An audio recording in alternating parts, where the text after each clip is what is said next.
اب ایک حدیث پاک ہے جس کو امام مسلم نے کتاب الایمان میں روایت کیا اور امام ترمذی نے حضرت ابو سعید خدری اور عبداللہ ابن عباس رضی اللہ تعالی عنہ سے. اس کو حدیث الاشج کہتے ہیں. آقا علیہ السلام نے ان سے فرمایا اپنے صحابی سے، ان فیک لخصلتین یحبہم اللہ تعالی.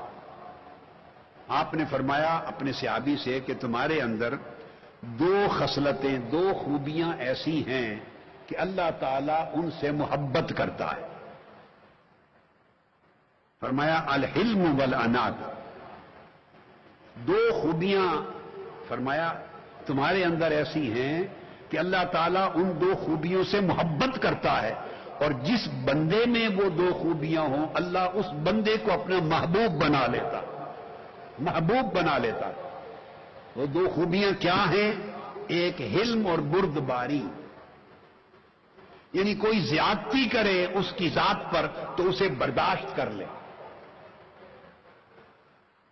کوئی اس سے سختی سے پیش آئے، ناجائز درست رویہ رکھے تو وہ غصے میں نہ آئے، رد عمل نہ کرے، برداشت کر لے. اور دوسرا نرمی اور ملاطفت، اس کی طبیعت میں سختی نہ ہو، اکھڑ نہ ہو، وہ شخص طبیعت میں نرمی ہو، ملاطفت ہو، شفقت ہو، ظرف میں دل میں وسعت ہو، برداشت کرے دوسروں کو.